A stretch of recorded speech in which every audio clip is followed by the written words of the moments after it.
मुनित्रयं नमस्कृत्य तदुक्तिः परिभाव्य च वैयाकरण सिद्धांता कौमुदीयं विरच्यते।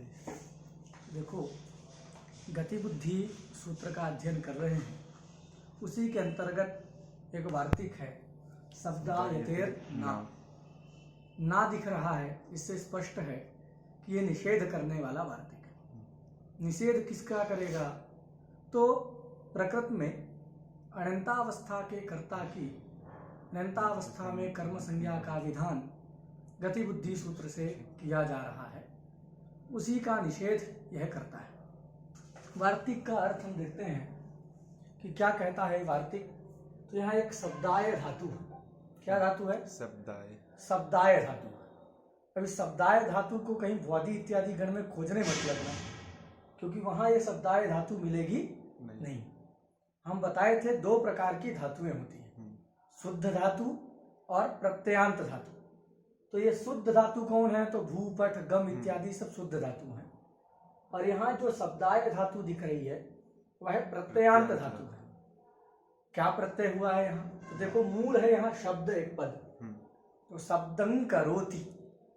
शब्दं करोति इस अर्थ में शब्द अम इस द्वितीयांत समर्थ सुबंत से क्यंग प्रत्यय करते हैं। क्या करते हैं जी? क्यंग प्रत्यय होता है। ये शब्द वैर का ये सूत्र है यहाँ। शब्द वैर कलहाभ्र कण्व मेघेभ्यः करणे। इस सूत्र के द्वारा शब्द अम इस द्वितीयांत समर्थ सुबंत से शब्दं करोति इस अर्थ में क्यंग प्रत्यय होता है। क्यंग में ककार और गकार की संज्ञा हो जाती है। ककार की लसक को तद्धिते से, गकार की हलंत्यंत से सस्य लोप से लोप हो जाएगा, बचेगा या। तो शब्द विभक्ति लोप होने के बाद शब्द या ये स्थिति रहती है। शब्द में जो दकार उत्तरवर्ती अकार है उसको अकृत सार्वधातुकयो हो, इसके द्वारा क्या हो जाएगा? दीर्घ हो जाता है। तो दीर्घ होकर के बन जाता है धातु शब्दाय। स्पष्ट है? इसी प्रकार और भी धातु बनती है। शब्द जो करता है तो क्या कहेंगे? शब्दाय धातु बनेगी। रूप चलेगा शब्दायते। देवदत्त शब्द कर रहा है तो क्या कहेंगे? देवदत्तः शब्दायते। देवदत्त जो वैर कर रहा है किसी से, तो देवदत्तः वैरायते। वैर से भी बनता है, वैरं करोति, तो वैरायते।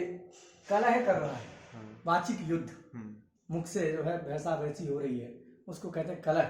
तो वाचिक युद्ध चल रहा है तो उसको क्या कहेंगे? कलहायते, अभ्रायते, कण्वायते, मेघायते, ऐसा सब बनते हैं शब्द वहाँ। और भी वार्तिक वगैरह हैं तो उनसे जो है सुदिनायते, अच्छा दिन हो रहा है, या सुदिनम भवति तो कहेंगे सुदिनायते। दुर्दिन हो रहा है तो दुर्दिनायते। ये सारे शब्द वहाँ बनते हैं। तो हमको ध्यान ये रखना है कि यहाँ शब्द अम इस द्वितीयांत समर्थ सुबंत से शब्दं करोति इस अर्थ में शब्द वैर कलहाभ्र कण्व मेघेभ्यः करणे इस सूत्र के द्वारा क्यंग प्रत्यय करते हैं। और धातु को मतलब जो शब्द था तब उसमें दकार उत्तरवर्ती अकार को दीर्घ किए तो शब्दाय ऐसा धातु बन गया। अब अर्थ क्या करना है? शब्दाय धातु के अडंतावस्था का जो कर्ता उसकी अडंतावस्था में कर्म संज्ञा नहीं होती है, यह इसका अर्थ। क्या अर्थ हुआ? शब्दाय धातु के अडंतावस्था का जो कर्ता उसकी अडंतावस्था में कर्म संज्ञा नहीं होती। उदाहरण से समझो। देवदत्तः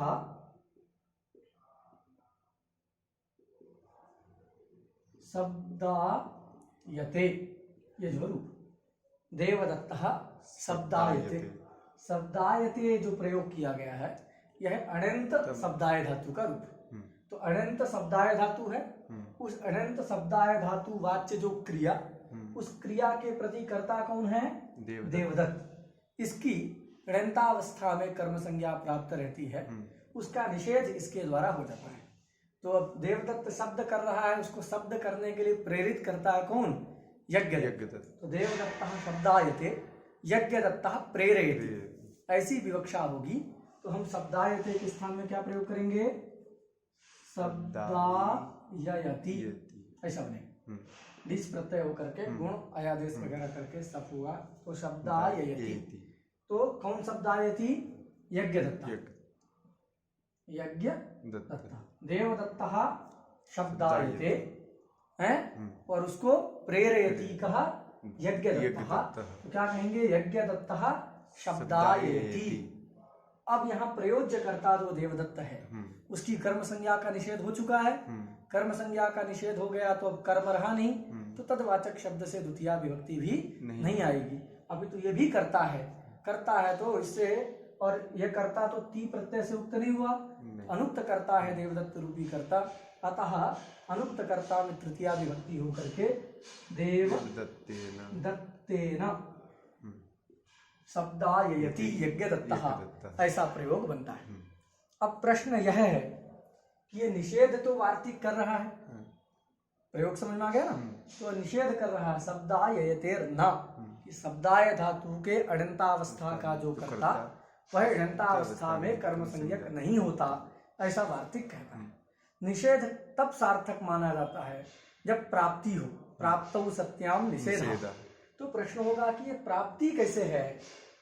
अब आप सोच रहे होंगे कि भाई शब्दाय धातु है, उसका अर्थ शब्दं करोति, तो इसका शब्द कर्म बन गया कि नहीं? तो ये शब्द कर्मक धातु है, अतः शब्द कर्मक धातु होने के कारण इसके अड़ंतावस्था के कर्ता की अड़ंतावस्था में कर्म संज्ञा प्राप्त रहती है गति बुद्धि सूत्र के द्वारा। उसका निषेध करने के लिए वार्तिक आया है, ऐसा आप सोच रहे हैं, किंतु जो सोच रहे हैं वो ठीक नहीं है। क्यों? क्योंकि ये शब्दाय धातु जो है ये वस्तुतः शब्द कर्मक धातु नहीं। शब्द कर्मक कैसे है? तो शब्द कर्मक जैसे उदाहरण वहां दिया है कि वेदम अध्ययित, विधि वेदम अध्ययित, ऐसा है कि विधि ने वेद का अध्ययन किया। तो वेद क्या है? एक शब्द राशि है। इष्ट प्राप्ति अनिष्ट परिहारयोः अलौकिकम उपायम यो वेदेति स वेदः, ऐसा सायण ने कहा है। तो इष्ट प्राप्ति और अनिष्ट के परिहार का जो उपाय बताता है, ऐसी शब्द राशि ही वेद है। तो वेद क्या है? शब्द राशि है, उसका अध्ययन किया तो शब्द कर्मक हो गई।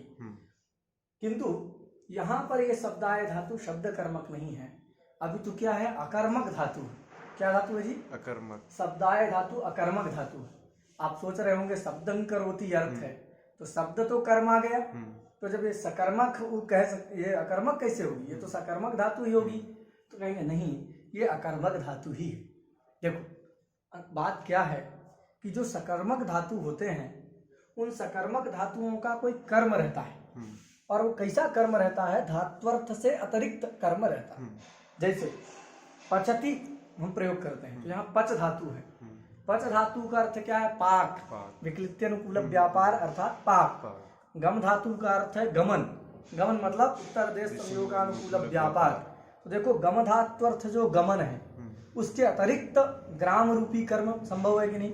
ग्रामम गच्छति कहते हैं तो ग्राम कर्म है। गम धात्वर्थ गमन से अतिरिक्त विद्यालय कर्म है, विद्यालयम गच्छति कह रहे हैं। उसी प्रकार पाकः कहते हैं तो ओदनम पचति, तो ओदन क्या हो गया? धात्वर्थ पाक से अतिरिक्त कर्म है। तो सकर्मक धातु कौन होती है? वही धातु, ये सब सकर्मक धातु है ना। तो सकर्मक धातु का एक लक्षण बताया गया है, सुप आत्मनः क्यच। इस सूत्र में सुप आत्मनः क्यच सूत्र में सकर्मक धातुओं का लक्षण बताया गया है। क्या लक्षण है? तो वहां लक्षण बताया गया है कि जिन धातुओं का धात्वर्थ से अतिरिक्त कर्म विद्यमान रहे वही धातु सकर्मक होती है। धात्वर्थ बहिर्भूत कर्मकत्वम, ये जो लक्षण है वहां। क्या लक्षण बताया गया है? धात्वर्थ बहिर्भूत कर्मकत्वम। धात्वर्थ बहिर्भूत कर्मकत्वम सकर्मकत्वम, ठीक है। धात्वर्थ बहिर्भूत, इसको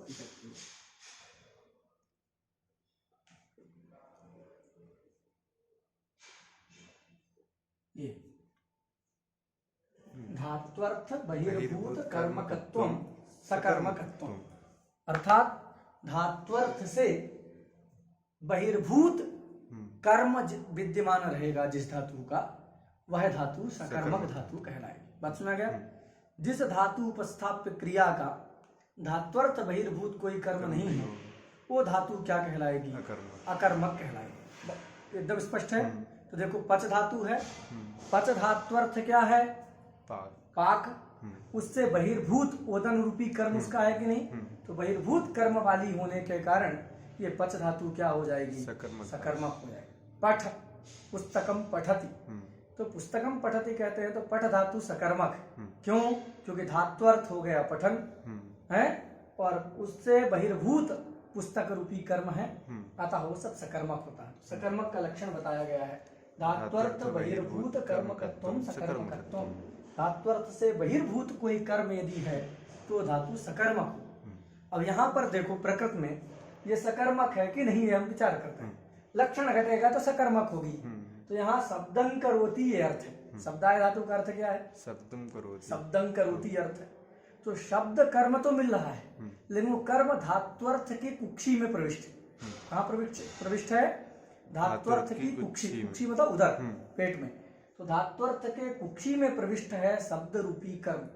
तो ये शब्द रूपी जो कर्म हमको समझ में आ रहा है वह धात्वर्थ कुक्षी प्रविष्ट है, धात्वर्थ बहिर्भूत कर्म नहीं है। तो शब्दाय धातु का धात्वर्थ से बहिर्भूत कोई कर्म नहीं मिल रहा है, अतः यह धातु क्या है?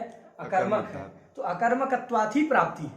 ग्रंथकार मूल में लिखते हैं कौमुदी में क्या कि धात्वर्थ पढ़ो धात्वर्थ संग्रहित कर्मकत्वात् धात्वर्थ संग्रहित कर्मत्वेन अकर्मकत्वात् प्राप्ति, ऐसा कह रहे हैं।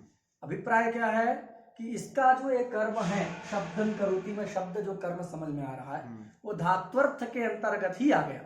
धात्वर्थ से ही शब्द का भी संग्रह हो गया।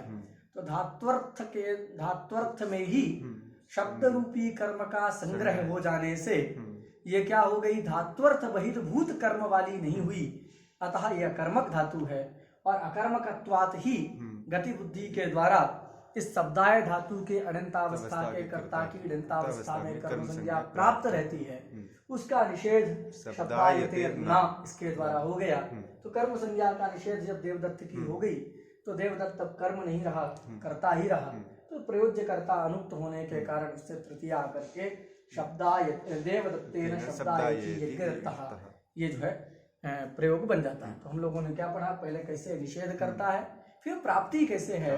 तो प्राप्ति कैसे इसको समझने के लिए जाना कि ये जो है अकर्मक धातु है, शब्द कर्मक नहीं है, ये अकर्मक धातु इसको है। कैसे अकर्मक है? तो ये भी हम जाने कि धात्वर्थ बहिर्भूत कर्मकत्वम सकर्मकत्वम ये लक्षण है। और यह लक्षण यहाँ गृहीत यहाँ घट नहीं रहा है क्योंकि ये जो शब्द रूपी कर्म है वह धात्वर्थ संग्रहित है, धात्वर्थ बहिर्भूत नहीं है। तो बहिर्भूत कर्म ना होने के कारण ये जो है सकर्मक धातु नहीं है, कर्मक धातु है। और अकर्मकत्वात् ही प्राप्ति रहती है, अतः निषेध के लिए इस शास्त्र को बनाया गया। एकदम स्पष्ट है। आगे जो है देखो एक जो है प्रयोग होता है क्या, तो पहले प्रयोग को हम बताते हैं। प्रयोग होता है देव दत्तः आस्ते। देवदत्तः आस्ते, देवदत्त बैठता है। और बैठता है तो कोई बैठा रहा है तब न बैठता है। अरे आपके यहाँ कोई जाए, अब आप बैठाएंगे नहीं तो अपने से जाके बैठ जाएगा नहीं है। आप कहेंगे आइए यहाँ बैठिए तो उस स्थान में बैठेंगे। तो देवदत्तः आस्ते प्रयोग होता है। तो देवदत्तः आस्ते, और देवदत्त के यज्ञदत्त के घर गया है तो यज्ञदत्तः तम आसयति। देवदत्तः आस्ते यज्ञदत्तः तम तम आसयति, इसे रहता ना। देवदत्तः आस्ते तम आसयति यज्ञदत्तः, ये विवक्षा है। तो तम आसयति यज्ञदत्तः इसी विवक्षा होने पर क्या होता है कि देवदत्त की कर्म संज्ञा हो जाती है। ठीक है ना। देवदत्त की कर्म संज्ञा हो जाती है तो कर्मत्वा द्वितीया भी आ जाएगी। तो प्रयोग क्या बनता है? देवदत्तम आसयति यज्ञदत्तः, ऐसा प्रयोग बनता है। इसमें प्रयोग में कोई दिक्कत नहीं, ये मतलब शिष्ट प्रयोग है। देवदत्तः आस्ते तम आसयति यज्ञदत्तः, ऐसी विवक्षा होने पर क्या प्रयोग होता है? देवदत्तम आसयति यज्ञदत्तः, ऐसा प्रयोग बनता है। किंतु यह प्रयोग बन नहीं पाएगा, यह एक समस्या सामने खड़ी होती है।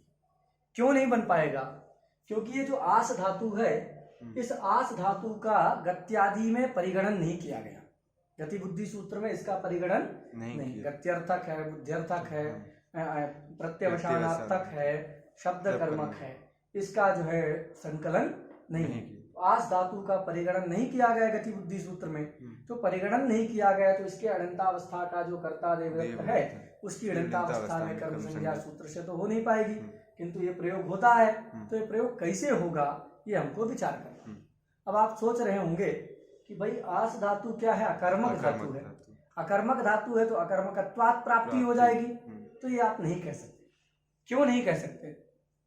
उसका कारण यह है क्योंकि आप अभी पहले कुछ दिन पहले ही हम लोग कक्षा में हम लोगों ने पढ़ा था, अकर्मक धातुभिर योगे देशः कालो भावो गंतव्योद्वाच कर्म संज्ञक इति वाच्यम। ये वार्तिक हम लोगों ने पढ़ा था।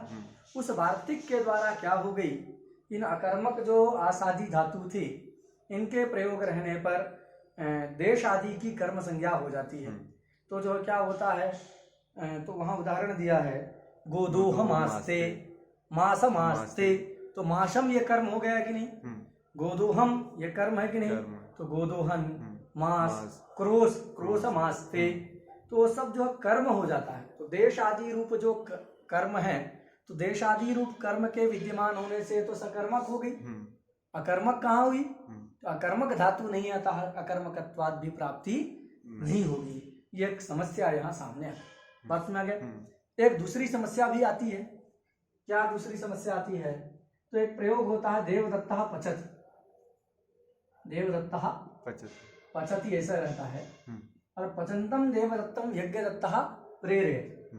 देवदत्तः पचति तम प्रेरयति यज्ञदत्तः, तम प्रेरयति यज्ञदत्तः, ऐसा जो है प्रयोग बनता है। तो इस विवक्षा में क्या होता है कि देवदत्त की कर्म संज्ञा जो है नहीं होती है।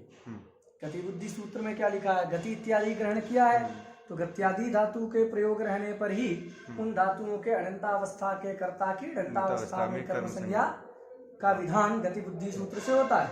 उन गत्यादि में पच धातु का उल्लेख है नहीं। पच धातु का उल्लेख नहीं है, तो पच धातु के अनंतावस्था का कर्ता जो देवदत्त है उसकी अनंतावस्था में कर्म संज्ञा नहीं होती है। ऐसा जो है सिद्धांत। किंतु अभी होने लगेगी। क्यों होने लगेगी? क्योंकि अब देखो यहाँ पच धातु का तो कोई कर्म है नहीं। भाई ओदनम पचति देवदत्ता कहेंगे तो ओदन कर्म मिल गया, तंडुलम पचति देवदत्ता कहेंगे तो तंडुलम कर्म मिल गया। अभी यहाँ तो किसी कर्म की विवक्षा ही नहीं है। भाई ओदन रूपी कर्म हम कहना चाहेंगे तब ना वो आएगा। ओदन को हम कर्मत्व न कहना नहीं चाह रहे हैं, उसका हम प्रयोग भी नहीं कर रहे हैं। तो ओदन तंडुल इत्यादि जो है कर्म क्या है यहाँ? विवक्षित नहीं, अविवक्षित हो गए कि नहीं? ओदन आदि कर्म अविवक्षित है, तो इसका कोई कर्म विद्यमान नहीं है। अभी नहीं है तो ये अकर्मक मान लिया जाएगा। तो गत्यादि ग्रहण इसलिए किया गया गति बुद्धि सूत्र में कि पचादि धातु के योग में अनंतावस्था के कर्ता की अनंतावस्था में कर्म संज्ञा न हो, ये गत्यादि का फल बताया गया है पूर्व में। किंतु करने पर भी हो जा रही है। क्यों? क्योंकि अभी इसका कोई कर्म है नहीं पच धातु का, तो यह अकर्मक धातु हो गई, अकर्मकत्वात् प्राप्ति हो जाएगी। तो प्रयोग क्या बनने लगेगा? बनने लगेगा देवदत्तम पाचयति यज्ञदत्तः, जो कि बनता नहीं है। साधु प्रयोग क्या है? तो साधु प्रयोग है देवदत्तेन पाचयति यज्ञदत्तः। ये प्रयोग साधु है। देवदत्तेन पाचयति यज्ञदत्तः, ये प्रयोग साधु है। किंतु लेकिन कर्म तो है नहीं, तो अविवक्षित कर्म वाला भी अकर्मक होता है। अगर ऐसा मान लिया जाए, जिसका कर्म विवक्षित ना हो वह धातु भी अकर्मक धातु कहलाता है, ऐसा मान लिया जाए। तो अभी यहाँ पच धातु का ओदन आदि रूप कर्म विवक्षित नहीं है, अविवक्षित कर्म वाली हो गई, तो ये भी अकर्मक हो गई। अकर्मकत्वात् जो है इसके अड़ंतावस्था के कर्ता की अड़ंतावस्था में कर्म संज्ञा होने लगेगी। ये जो है समस्या है। इन दोनों समस्याओं के समाधान के लिए ग्रंथकार ने एक वाक्य कौमुदी में लिखा है। वह क्या वाक्य है? येषां देश कालादि, तो कहते हैं येषां देश कालादि भिन्नं कर्म न संभवति ते अत्र अकर्मकाः न तु अविवक्षित कर्माणुपि, ऐसा ग्रंथकार ने कहा। क्या आशय है? तो उसका आशय है कि जिन धातुओं का देश कालादि से भिन्न कोई कर्म संभव ना हो, वो सब इस सूत्र में अकर्मक शब्द से ले लिए जाएंगे। समझा गया कि नहीं?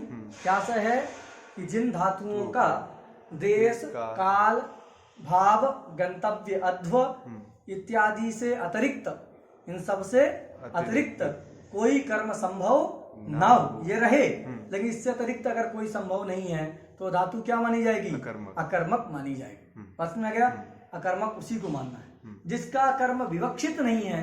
अविवक्षित कर्म वाली धातु अकर्मक नहीं मानी जाएगी। तो देखो समाधान हो गया कि नहीं? इस जो आस धातु है, इस आस धातु का कर्म कौन सा मिलता है? वही अकर्मक धातु भी योगे देशा कालो भावो गंतव्यो च कर्म संज्ञक इति वाच्यम। इस वार्तिक के द्वारा जिनकी कर्म संज्ञा होती है, देश की, काल की और गंतव्य अध्व की, भाव की, वही कर्म है ना। उससे अतिरिक्त कोई आस धातु का कर्म है? नहीं है। तो ये आस धातु अकर्मक से ग्रहित हो जाएगी कि नहीं? हो जाएगी। तो आस धातु अकर्मक, सूत्रस्थ जो अकर्मक पद है, गति बुद्धि सूत्र में जो अकर्मक पद है, उस अकर्मक पद से आस धातु का ग्रहण हो जाएगा। क्यों हो जाएगा? क्योंकि आस धातु का देशादि रूप कर्म तो है, किंतु उससे भिन्न कोई कर्म नहीं है। तो देश काल आदि से भिन्न कर्म विद्यमान न होने से ये धातु अकर्मक शब्द से गृहीत हो जाएगी। हो जाएगी तो अकर्मक धातु हो गई आज धातु। उसके अनंतावस्था का जो कर्ता देवदत्त है, उसकी अनंतावस्था में कर्म संज्ञा होकर के देवदत्तम आसेति यज्ञदत्तः, इस वाक्य की उपपत्ति हो जाती है। एकदम स्पष्ट है। यहाँ पर भी दिक्कत नहीं है। क्यों? क्योंकि अकर्मक से पच धातु का ग्रहण नहीं होगा। क्यों? क्योंकि इसका देश काल आदि से भिन्न ओदनादि रूप कर्म तो संभव है, बस यहाँ प्रयोग नहीं किया गया, वो संभव है। तो यहाँ अविवक्षित कर्म वाली जो धातु हैं वो अकर्मक शब्द से नहीं लिए जाएंगे, न तो अविवक्षित कर्माणुरूपी। जब ऐसा कह देंगे तो यहाँ जो है देवदत्तेन पाचयति यज्ञदत्तः, ऐसा ही बनेगा। देव दत्तेन पाचयति यज्ञदत्तः, यही प्रयोग बनेगा। समझ में आ गया ना एकदम? जब हम ऐसे कह दिए कि जिनका देश काल आदि से भिन्न कर्म विद्यमान नहीं है, वही धातु सूत्रस्थ अकर्मक पद से गृहीत होती है। मतलब देश काल आदि कर्म के रहने पर भी, देश काल आदि रूप कर्म के रहने पर भी उस अकर्मक नहीं कहलाएगी, उसका अकर्मकत्व बना रहे। आस धातु देखो, देश काल आदि रूप कर्म तो इसका मिलता है, किंतु देश काल आदि से भिन्न कोई कर्म संभव नहीं है, अतः इसके अकर्मकत्व की हानि नहीं होगी, यह कर्मक बनी रहेगी। अतः अकर्मक धातु आस कहला जाएगी। उसके अनंतावस्था के कर्ता देवदत्त की अनंतावस्था में कर्म संज्ञा होने से देवदत्तम आसेति यज्ञदत्तः, ये प्रयोग बन जाएगा। इसी को लिखते हैं तेन मासमासयति, तेन मासमासयति देवदत्तः इत्यादि बन जाता है। वही हमने यहाँ जो है देवदत्तः आस्ते ऐसा लिख दिया है, तो वहाँ मासमासयति देवदत्तः है, ऐसा सब प्रयोग बन जाएगा। मासमासयति देवदत्तम है ना, देवदत्तम, देवदत्त, वही देवदत्त की होगी। मास तो एक अलग अलग कर्म को इन्होंने जोड़ दिया है। तो मासम आसयति देवदत्तम यज्ञदत्तः, तो यहाँ प्रयोज्य कर्ता की कर्म संज्ञा हो गई, ये फल है ऐसा मान लेने का। ठीक है ना? और दूसरा क्या फल है? अविवक्षित कर्म वाले को अकर्मक से नहीं माने, उसका फल क्या है? देवदत्तेन पाचयति यज्ञदत्तः। यहाँ पर प्रयोज्य कर्ता जो देवदत्त है उसकी कर्म संज्ञा नहीं हुई, क्योंकि अकर्मक शब्द से अविवक्षित कर्म वाली पच धातु का ग्रहण नहीं होगा। अकर्मक से उन्हीं धातुओं का ग्रहण होता है जिनका देश काल आदि से अतिरिक्त कोई कर्म संभव न हो। इसका मतलब ये सब कर्म रहने पर भी उसके अकर्मकत्व की हानि नहीं होती है। बात स्पष्ट हो गई? इसलिए जो है सारे प्रयोगों का साधुत्व हो जाता है। इस प्रकार ये सूत्र जो संपूर्ण हुआ, आगे की कक्षा में कल पढ़ेंगे।